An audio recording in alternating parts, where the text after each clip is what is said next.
si Elena Busmente. Pakilapit lang po yung mic sa bibig po. Ako po si Miss Elena Busmente. Gusto ko po sanang magtanong kay Miss Edith Dakoykoy. Sige po. Ang question ko po, paano pag ang farm ng dragon fruit ay wala sa Ilocos? At gaano karami dapat ang tanim? At paano makikipag-coordinate for market? At magkano ang puhunan or daily expenses? Ito, determine si ma'am maging Buong-buong dragon na yan. fruit lady Wow! rin, ma'am. Buong negosyo. Precise question. Sige. Kung wala man po kayo sa Ilocos, you can always keep in touch with us through our cell phone numbers or through our emails. Wow. Now, as to the assistance that we could provide you, sabihin lang po ninyo kung saan po kayo at kailan po ninyo kami gustong mamisita po sa inyong site. And then we can discuss matters po kung paano pong pagtanim natin, ano po ang gagawin nating partnership or sarili po ninyo. And then as to the marketing and the technology na processing po from making use of the dragon fruit na zero waste na po, lahat po yun ay sineshare po namin. So, kung sa kapital naman po, depende po kung gaano po kaluwag or kalaki po ang ating tataniman at kung saan din po ang ating tataniman. Thank you. Okay, very precise answers as well. May follow-up lang. May follow-up Pwede pa, daw po, sige. Ma'am Edith, na pa-announce po yung inyong contact number. May nagre-request po, mukhang may makikipag-coordinate from Dragon Ball Z. Company number na lang po, company number. Okay. 0920 0920 27 27 57 57 940. 940. And that's Pwede the winning po. number. Ayan po, makakanta po kami mamaya ng real estate bar. May Pwede po. benta ng real estate Pwede bar. rin po ninyong i-surf sa internet ang Yes. Refmad Farms. Makikita na po ninyo, mabibisita na po ninyo ang farm po namin doon. Ayan po. Okay. At tumatanggap si Ma'am ng auto-load. Okay, maraming salamat Okay, meron po. pa dito. Yes, May last question, pa Mike, ito. last question. Last question. Sorry po. Good afternoon, si Roxanne po. Miss Patsy, patron po ako ng Papi Melroti. Thank you po for bringing that store dito po sa amin. Pero, pasensya na po, actually yung question ko po kay Miss Kim.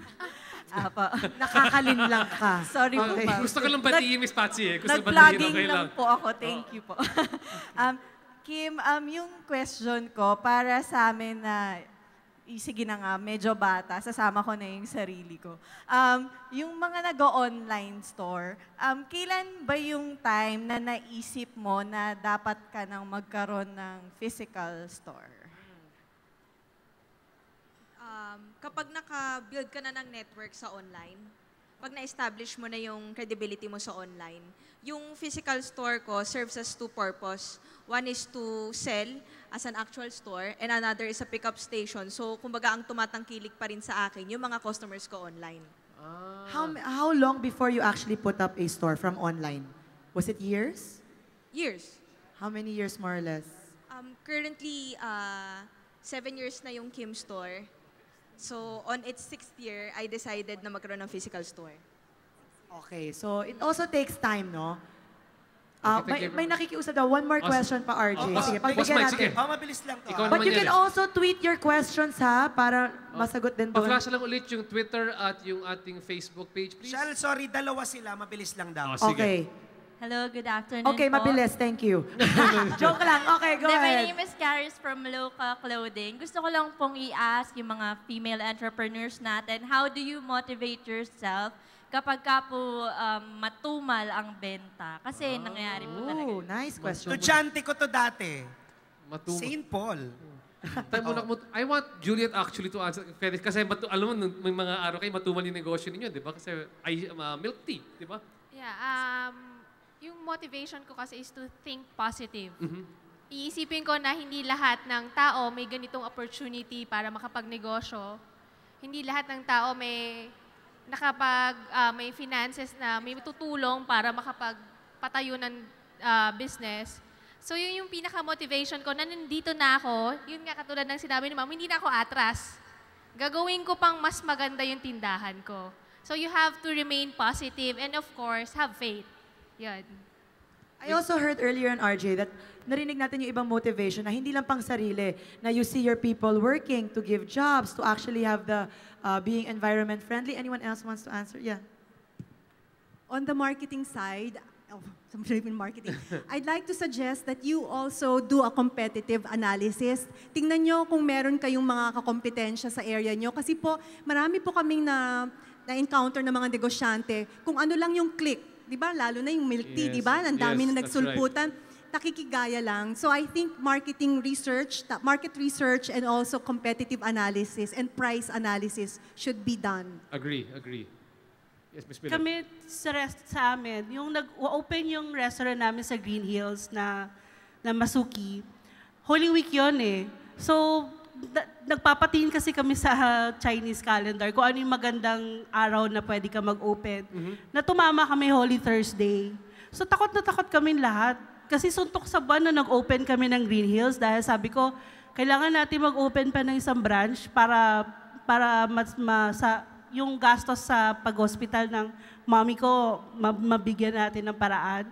So, Holy Thursday yun, sabi namin, hala, nagbukas tayo ng Holy Thursday, walang kakain ng baboy kasi siopaw tayo eh. Pero nagulat kami, yung buong community na Filipino-Chinese community na nakatira ng Green Hills, talagang nagdatingan sila. At nagulat kami, word of mouth lang, kasi hindi kami nagpalabas ng kahit anong balita na nandun na kami sa Green Hills. Yung pwesto namin nasa second floor. So parang hahanapin mo pa siya. Tapos nagulat kami, talagang nagdatingan sila buong maghapon. Pagtapos ng misa, nagdatingan sila at kumain. Nakakatuwa. Tapos ngayon yung nasa mall din, sabi ng mga anak ko, Mama, anong gagawin natin? Paano kung walang kumain? Sabi, tama yung sinaba ni Miss Serenity na tiwala. Kailangan may tiwala ka sa produkto mo na bebenta ka, na magkakaroon ka pa ng karagdagang customer, hindi lang yung dati mong customer. So dapat talaga, kung ano yung produkto mo, kung ano yung binibenta mo, tiwala na 100% maganda yung binibigay mo sa tao. Thursday, Friday, magbubukas na rin ako ng barbecue dun sa mga pasaway. Sino ba yung feng shui One para sa more. inyo? Last question, please. Yeah, I would like to address my question to those of you who are working as husband and wife as a team in your business. So this is my question. How do you handle conflicts as husband and wife together working without affecting your relationship? Very valid question. Very good question. Sino makakasagot Sabi kaya? nila kasi mahirap daw yan. Magkasama na kayo sa opisina, nag-uusap na kayo, nagtatalo. Pag uwi nyo sa kama, negosyo pa rin ang pinag-uusapan minsan. Ano ba yung sikreto doon? Ikaw, Vanessa, ano pinag-uusapan mo sa kama, sa bahay? Parang I feel so actually, ang isang advice dyan, is you separate the bedroom with the workplace. That's the most basic advice dyan. So, when you enter the bedroom, I know I sometimes falter to do this, but when you enter the bedroom, wag na kayo mag-usapan ng negosyo pa, unless it's a true emergency, no? But, yeah, and try to find a way to separate the two. Your love life from your work life, and also from your parental life. Good. Go to the kitchen, not in the bedroom. There, over there. Okay. Ako din, kami, husband and wife, team kami. Of course, dapat as husband and wife, simula tayo sa respeto. Okay? So, whenever magkakaroon kami ng argument ng husband ko, of course, magkakaroon ng time na magkakaroon ng difference kayo sa decision making. Yun.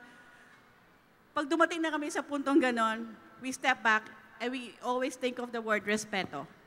Kasi pag nandyan palagi yung respeto, babalanse lahat yan eh. So, darating na yung time, ikaw na yung magbibigay, or siya naman na yung magbibigay, or we consult other people kasi it's a business. So, hindi naman pwedeng palagi na lang siya tama or ako tama. So, babalik ulit kami sa respeto. Okay, Respect. sa amin, palagi yung asawa ko yung tama naman eh. Tama lang yun, tama lang yun, RJ. Tama lang yun. Anyone else? Anybody? Yes, Madam. Miss Cosi. For us kasi, is separate ang work niya sa akin. Mm-mm. Like sa Peanut World, siya ang bahala sa ocular and technical side. for me, ako sa operation, tsaka sa purchasing, lahat ng maliliit na detalyadong bagay sa akin. So unang step pa lang, pag na-decline na niyo yung area, hindi ko na itatouch yun. So respeto. So the area is declined. So kahit na gustong-gusto ko i-approve yung area na yun, siya yung bahala sa ocular. So hindi na mapapasa sa operation yun. Sa operation naman, ako naman, nagtatanong din ako ng opinion sa kanya kasi mas malawak yung scope eh. So every Monday morning, after ng breakfast, nagmi-meeting kami ng kaming dalawa. Ano ba yung forecast namin for the whole week? And ano yung nangyari last week na kailangan na i-continue namin this week or i-end namin. So professional pa rin. So professionalism, nice. respect, Alright. and keep things out of the bedroom. Oo. Diba? Yan Sa yun. kitchen nga eh. Can't Kitchen stand na the lang. heat, Sa go kusina to na the lang, sa kusina. sofa. So palakpakan ulit sa mga nagtanong. A round of applause, please. Thank you very much. Okay, quickly, we have to wrap this up. You've given us so much insights. Can you just give us maybe 1 or 2 sentences? We'll start here naman. Konting advice Oo. for the Para yung for the pressure future nandun naman sa dulo. entrepreneurs. Oo, yan Okay, po. quickly na. 1 or 2 sentences lang po. Well, go for it. Pagka naisip ninyo na gusto ninyong pasukin itong business na to, pag-aralan ninyo, i-understand ninyo business is risk, no? Calculated risk. Pero lakasan ninyo yung loob nyo, follow nyo yung gut feel ninyo, ituloy ninyo. Yun lang. What I always say is that God has a plan for each one of us. How do we find out that plan? Look at our gifts and talents. Follow it and follow your passion. And then God will help you because, you know, that's what He wants for you. And pray. My advice is, aside from going for it, think about your customers. Put yourself in the shoes of your customers. After all, sila yung bibili ng produkto at service nyo. So always think, if you're the customer, what would I like if I go to your place with your product? Always, always think about them because they are your future gold. For me, never fail to dream, never fail to hope. Kasi lahat naman nag-start sa simula, sa maliit. Kailangan lang ng tamang tiyaga at saka paniniwala sa kakayahan natin. Sa akin, question, you ask yourself, pag mangangarap kayong gumawa ng negosyo, tanongin niyo yung sarili niyo na parang, bakit sila nagawa nila? Like, yung sila Bill Gates, sino pa ba? Henry C. Anong meron sila na meron din ako? Actually, meron. Merong eksaktong bagay na si Mr. Henry C. meron din kayo. At yung tanong na yun, yung sagot doon, si Mr. Henry C. may 24 hours. Kayo din may 24 hours. That's constant. Hindi yun nababago. Hindi 25 hours si Mr. Henry C., 24 hours din siya. So kung kaya nila, kaya nyo din. So you manage your time well and you don't stop dreaming. Sinabi ko sa akin, na-miss ko tuloy. Okay, next. I would say, believe that your business will make a difference. Pero po, merong social value yung ginagawa natin. And also, don't lose your sense of humor para wala pong wrinkles. For me, when you're in business, hindi siya palaging success, hindi palaging maganda yung results. So in every business person's experience, you will always have problems, you will have mistakes, and maybe you will even fail. So don't get discouraged. Kailangan pick yourself up, regroup, and just go for it again. So when you try and try, hopefully it'll get better and you will experience longer success. I would say love your work and share that love to others, deliver the mission, and the commission will follow. For me, you have to first dream and work on your dream passionately. And there's no young and there's no old and hindi siya late or masyadong maaga. If you want to do business, just do it. Sa akin naman, No pressure, mama. kasi yung negosyo namin matagal na eh, no? So parang, paano ko ba to, ngayon ang problema ko, paano ko ba siya ipapasa dun sa next generation, eh, di ba? So parang, ang palagi kong sinasabi sa mga anak ko, mahalin na natin to, anak, kasi nandito na siya.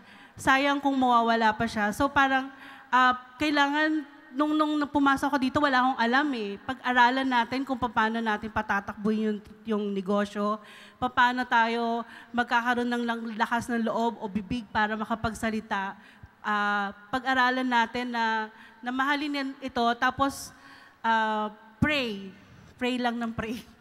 Ladies and gentlemen, our Filipino entrepreneurs. Round of applause, please. Maraming salamat to these Thank you lovely, very lovely ladies. much. Maraming salamat sa inyong inspirasyon. May I please call on stage Mr. Joey Concepcion and Mr. Ramon Kindly Lopez join us here for a little for photo a photo op. opportunity together with our women entrepreneurs. Maraming salamat ulit.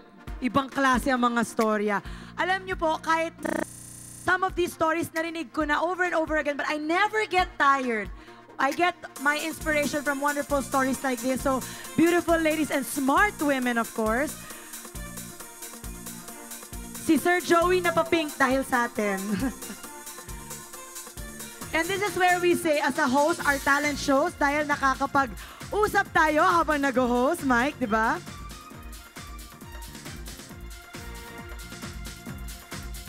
Sir Joey, we'd like to invite Sir Joey to be in the middle, please. Over here. Sayang naman, Sir Joey, nakapink kayo. Okay. Mike, may saying ka dito eh. Di ba? Ayun, sabihin mo, go. Where 2 or 3 are gathered, there is picture taking. Ayun, yan ang Smile. Pilipino. Nasunugan na, nagpipicture pa. Ladies and gentlemen, our Filipino entrepreneurs, another round of applause for Maraming them. salamat, ladies. Thank you so much. For sharing their time and Thank you. God knowledge. bless you all. Thank Maraming you very salamat much. po.